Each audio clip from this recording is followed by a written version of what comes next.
Bonjour à tous et ravi de vous retrouver sur ce nouveau numéro. Tout commence au début des années 90 avec l'émergence du rap en France qui marque un tournant dans sa vie. 3 albums à son actif, elle est l'une des premières rappeuses en France. Elle a collaboré avec les plus grandes stars du hip-hop français tels que NTM, Diams. Et si je t'avais dit combien je t'aimais mon frère, et si on t'avait dit baisse pas les bras sur cette terre, et si je t'avais dit combien je t'aimais mon frère, et si, tout simplement si, et si je t'avais dit combien je t'aimais. Surnommée l'Amigale, elle fera de vous sa nouvelle proie. Un comeback avec son livre autobiographique Dans la lumière et surtout la préparation d'un nouvel album. Notre invitée d'aujourd'hui est Aline Farran, alias Lady Lesty.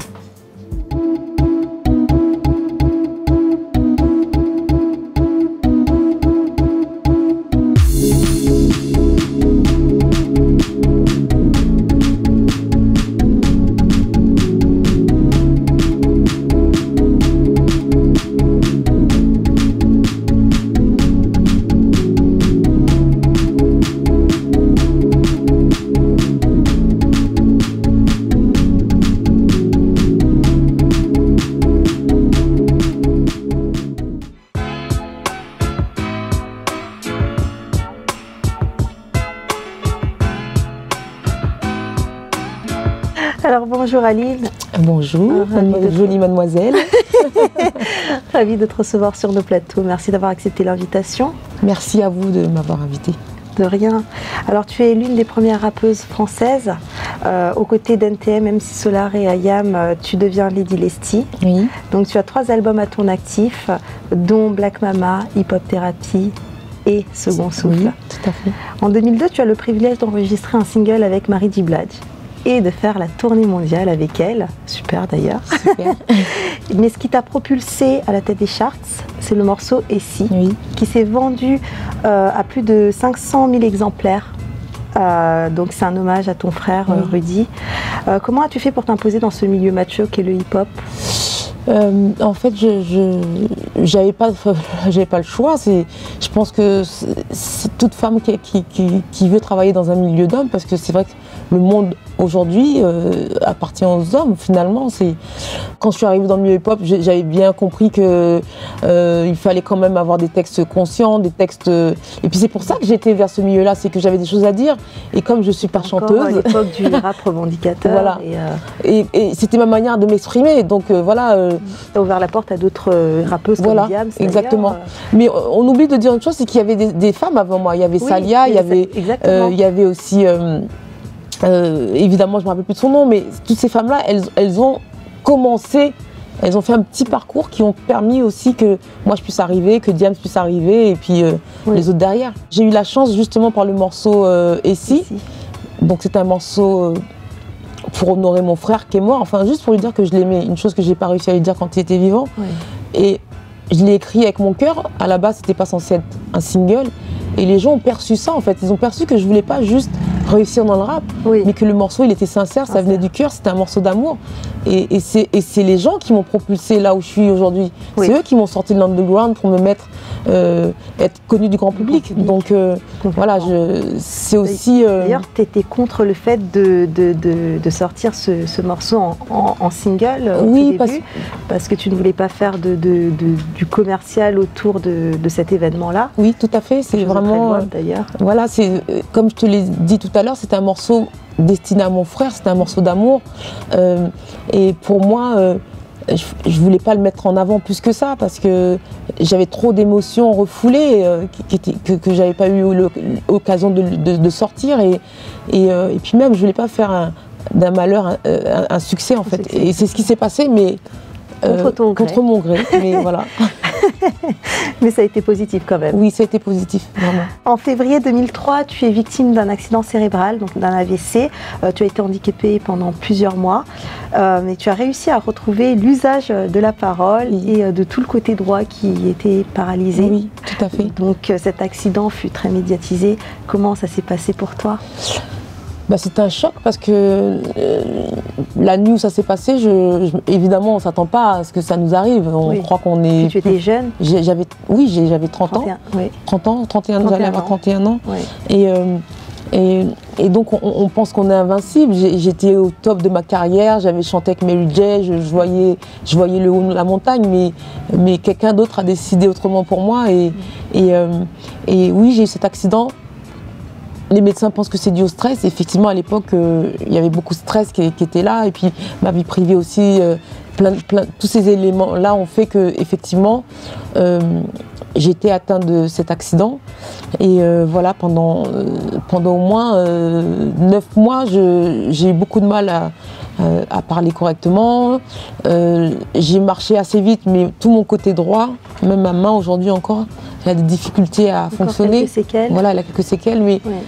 Voilà, j'ai retrouvé mes capacités, j'ai retrouvé la parole, j'ai retrouvé mon rap, j'ai retrouvé la joie de vivre aussi. Oui, parce que pendant toute cette période-là, tu étais en dépression. J'étais pas en dépression, je voulais juste réussir à parler, réussir à remonter. Tu te battais. Je me battais, mais c'était pas une période facile. Oui. Voilà, donc c'était difficile pour moi parce que je devais me battre contre moi-même, mais encore une fois, j'avais ma famille qui me permettait d'avoir la force de me battre. Ma fille, voilà, ma fille qui était née déjà. Oui. Mon ex-mari, même si Sébastien. Voilà, même si on est séparés aujourd'hui, mais il a toujours été là pour moi et c'est grâce à toutes ces personnes que je peux te parler aujourd'hui, d'ailleurs. Oui, voilà, oui, complètement. Donc, tu as publié un ouvrage assez bouleversant. Donc Dans la lumière, qui est juste devant nous, paru dans les éditions Les Arènes, qui est un témoignage où tu relates un petit peu plusieurs épisodes de ta vie. Tu as vécu avec ta grand-mère jusqu'à l'âge de 4 ans. Oui. Et puis lorsque tes parents se sont installés en France, vous recevez un courrier, je crois que c'était 1 an plus tard à peu près, où tes parents te demandent de venir vivre avec eux. Et tu as ce sentiment que tes parents sont des étrangers, que tu ne les connais pas, tu ne sais pas qui ils sont, ce sont des inconnus pour toi. Qu'est-ce que tu ressens en tant qu'enfant à ce moment-là?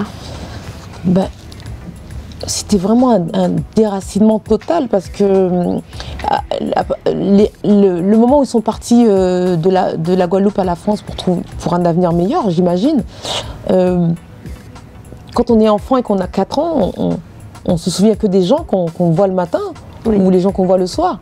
Donc moi, comme ils sont partis pendant 1 an, mon cerveau les avait oubliés. C'était logique en fait. Au début, notre père ne nous frappait pas, mais le fait de voir notre maman être agressée par lui, déjà, c'est une souffrance dans son cœur parce qu'on se sent impuissant. Voilà, on se sent impuissant et puis d'être témoin de ça et de ne rien pouvoir faire, c'était vraiment une vraie souffrance. Donc voilà, à partir du moment où j'ai débarqué en France, ma vie a changé. Ma vie a changé dans le mauvais sens. Dans le mauvais sens. Ouais. Tu as eu un papa qui a été infidèle, qui a été violent envers ta maman alcoolique, qui vous a aussi battu. Une maman effacée, très effacée. Le décès de ton frère Rudy aussi, qui a été très difficile. Penses-tu qu'on puisse reproduire le schéma familial inconsciemment, sans le vouloir? Non, je crois que tout être humain a besoin. Il y a l'inné et il y a l'acquis en fait. Oui. Et on peut reproduire que ce qu'on a. On peut donner que ce qu'on a eu déjà. Et on peut reproduire ce qu'on a vu. Je donne un exemple, tu vas comprendre tout de suite. C'est mon ex-mari. Ses parents se sont séparés, il avait 5 ans. Mais ils ont toujours été proches. Et comme vous, finalement, aujourd'hui. Et il a toujours grandi avec ses 2 parents séparés, mais à côté, l'un l'autre. Et jusqu'à aujourd'hui, ils sont soudés. Et bien lui, il a reproduit la même chose avec moi maintenant.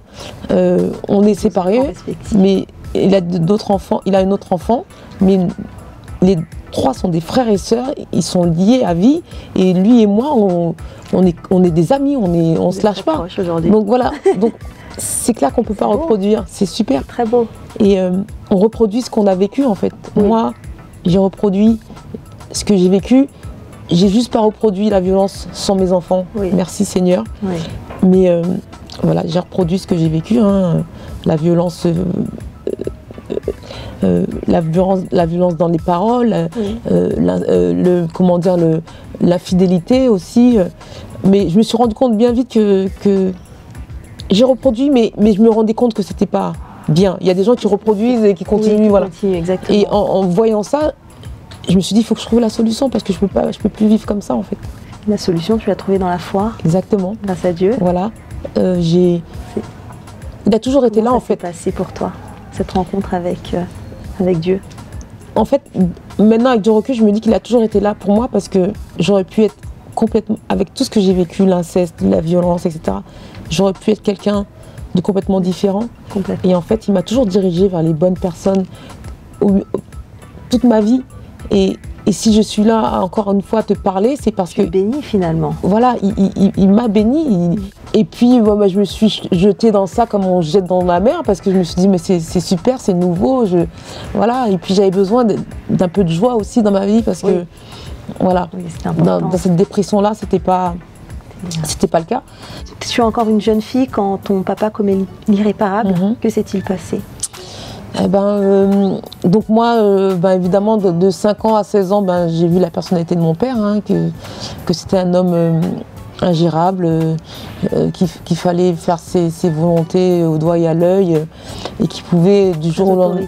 Autoritaire, égocentrique, il pensait qu'à lui, et que d'un moment à un autre, il pouvait embarquer soit mon petit frère, soit ma petite soeur et mon petit... Enfin, il pouvait embarquer n'importe quel enfant et partir avec lui en voiture et pour aller chercher de l'alcool, par exemple, ou faire sa tournée de bar. Et très vite, je me suis mis en avant parce que... Pour protéger tes petits Voilà, j'étais l'aînée. Pour moi, c'était logique que je les protège. Je ne pouvais pas laisser mon petit frère, mon petit frère Johnny, donc le cadet, aller avec mon père complètement ivre. Donc voilà, je me mettais toujours en avant pour protéger mes petits frères et sœurs. Et puis donc, comme d'habitude, il me disait toujours, bon, viens, on va se promener. Donc voilà, donc à 16 ans, pareil, il me dit, viens, on va se promener. Bon, là, j'ai 16 ans, je suis une jeune fille. Voilà, j'ai un peu plus de force de caractère, mais on ne peut pas lui dire non à mon père. Oui. Parce que quand on lui disait non, il nous rouait de coups, il s'énervait et c'était vraiment l'enfer en fait. Oui. Donc je le suis comme d'habitude. Bon. Mais là, c'est comme si j'avais un instinct qui me prévenait que quelque chose allait arriver, mais j'arrivais pas à comprendre. Qu'il se passait quelque chose. Voilà, mais je ne comprenais pas quel était le problème en fait. Et puis on va dans un centre commercial, là où j'habitais avant, à Sarcelles, et puis on commence à descendre dans un parking souterrain, et puis c'était bizarre, c'est comme s'il y avait quelque chose qui me disait il va se passer un truc, mais c'est quoi le truc? Et j'étais angoissée. D'habitude, quand on allait se promener, bon, je le connaissais plus ou moins, donc je savais plus ou moins ce qu'on allait faire. Il avait certaines habitudes. Voilà. Là j'avais une angoisse qui montait, c'était bizarre. Et puis, il était ivre-mort, comme à chaque fois qu'il venait à la maison et qu'il emmenait des enfants. Et puis, il s'arrête dans une place de parking tout en bas du parking. Et puis je me retourne pour lui demander mais pourquoi on descend là? Et j'ai même pas eu le temps d'ouvrir la bouche. J'ai tourné mon regard vers lui. J'ai vu ses yeux. Je me souviens, ils étaient rouges parce que dès qu'il buvait trop d'alcool, ses yeux étaient injectés de sang et tout. Oui. Et là, c'est comme si j'avais senti ce qu'il voulait faire. Donc là, j'essaie de m'enfuir. Et évidemment, il me bloque. Donc on se bagarre un peu dans la voiture. Et puis j'arrive à sortir de la voiture et je pars en courant. Et il me rattrape, évidemment. Oui. Et là, on continue à se battre. Un truc très bizarre, c'est que je n'ai jamais crié. Oui.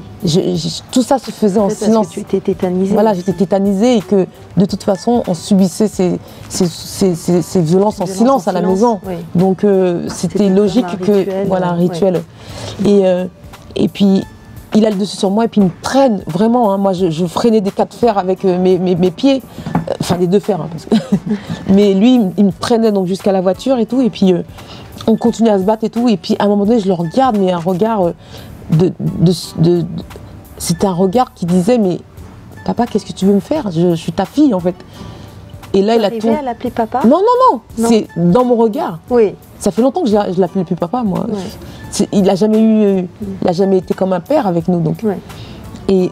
Et c'était un regard suppliant en fait. Et il a tourné son regard. Et là, j'ai arrêté de me battre en fait parce que en fait, rendu compte qu'il n'avait pas eu de pitié. Voilà, exactement. Et donc je le dis dans le livre, hein, je pars dans une espèce de je veux pas être dans le corps, dans mon corps. Oui. Voilà, je le laisse. Tu laisses ton esprit. Voilà, je laisse mon esprit ton corps sur partir là où il voilà.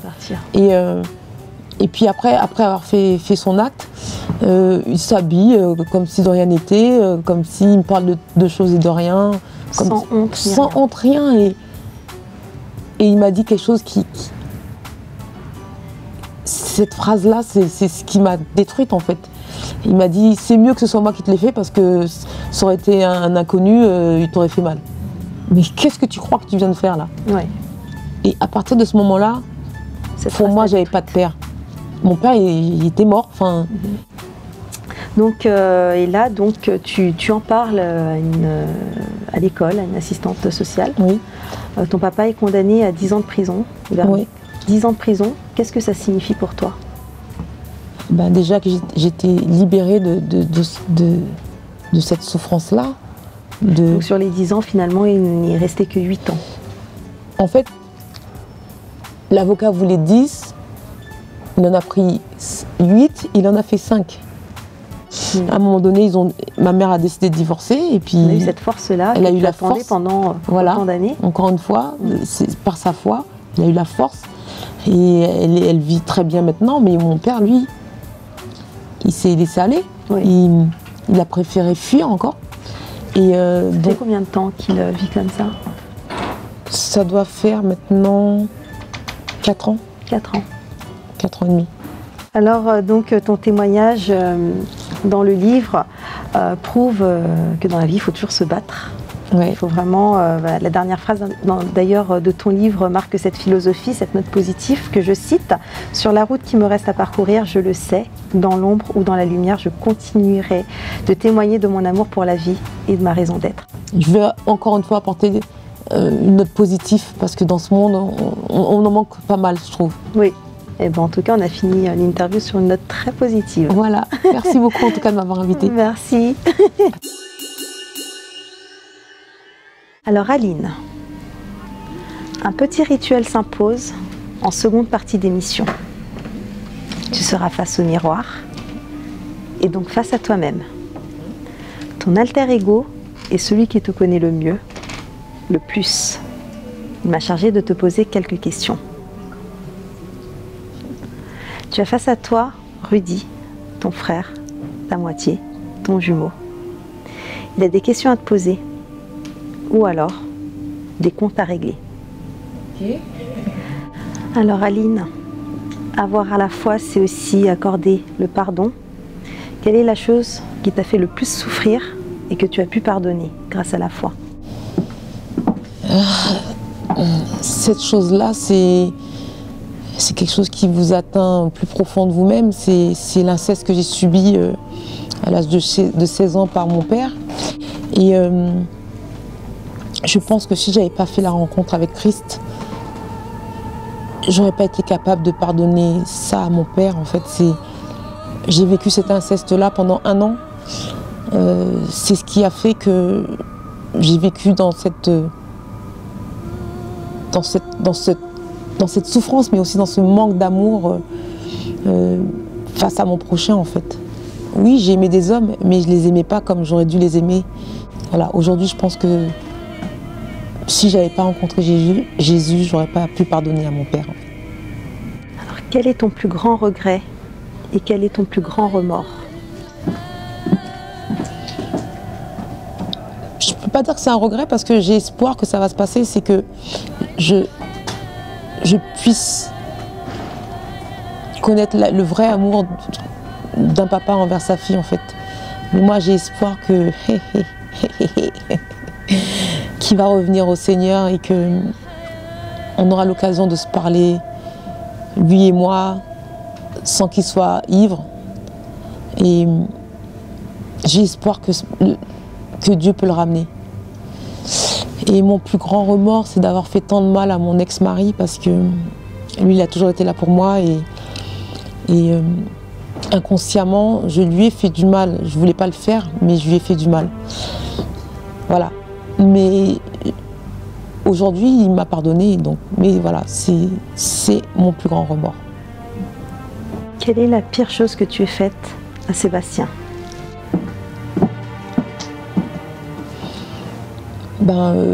C'est une chose que bien souvent dans les couples on fait sans s'en rendre compte. Je l'ai trompé plusieurs fois et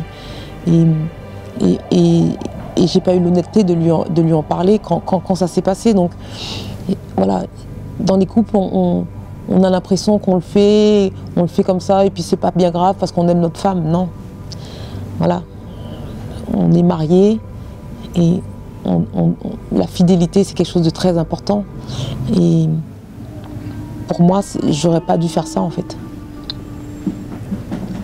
Comme je te l'ai dit, Aline, je suis ton jumeau, ton frère, Rudy. Je t'aime énormément. Aussi. Je pense toujours à toi, de là où je suis. Qu'est-ce que tu aurais aimé me dire aujourd'hui?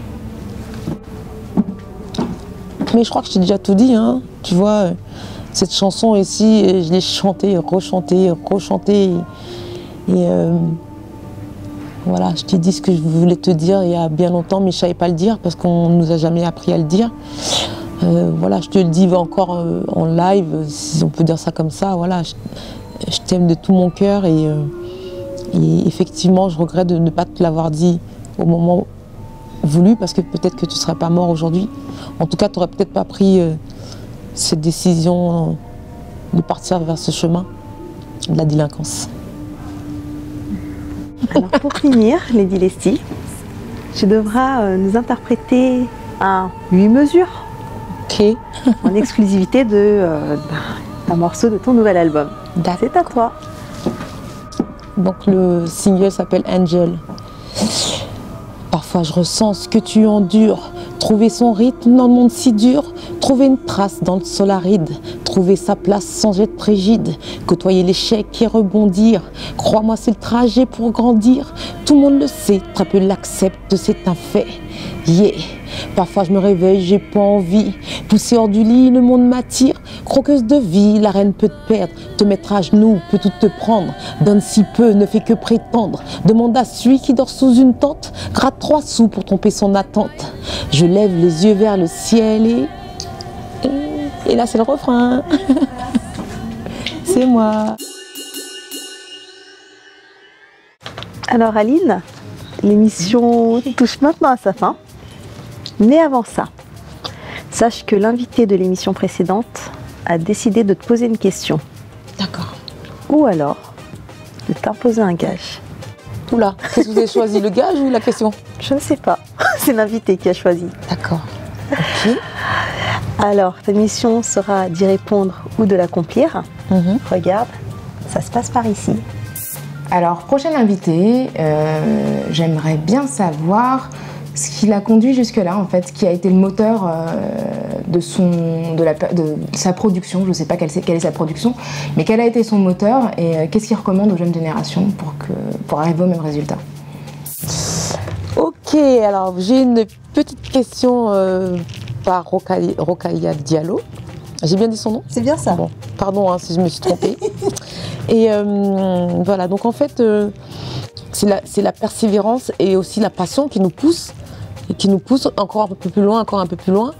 Et effectivement, malgré mon parcours chaotique, encore une fois, c'est la persévérance qui m'a permis de tenir, qui m'a permis de me relever justement de cet accident cérébral, d'avoir eu envie d'écrire un autre album, etc. Et voilà.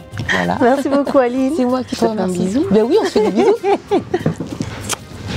Merci et à très bientôt. Bah oui, à très bientôt. D'ailleurs, avant de te laisser partir, tu aimes rire? Ah, j'adore ça. Toutes mes dents, tout le temps dehors.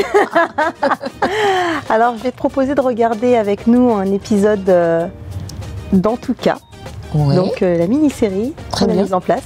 Ok. Alors, regarde. Ok, super.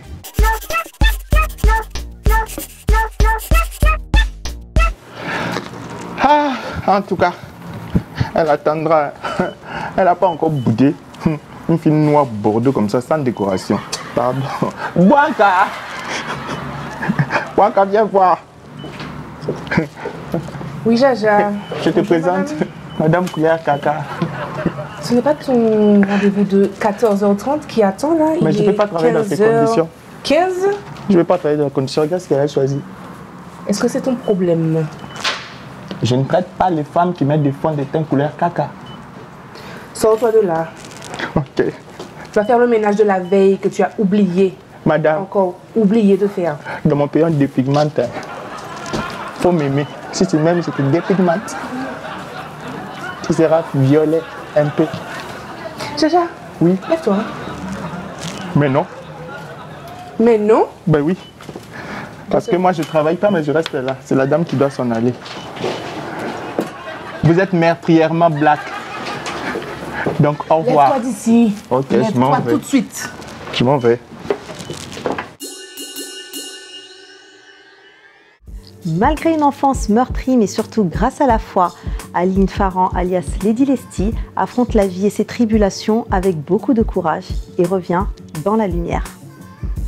L'émission continue sur nos réseaux sociaux. Un grand merci à vous de nous avoir suivis et rendez-vous la semaine prochaine avec un nouvel invité.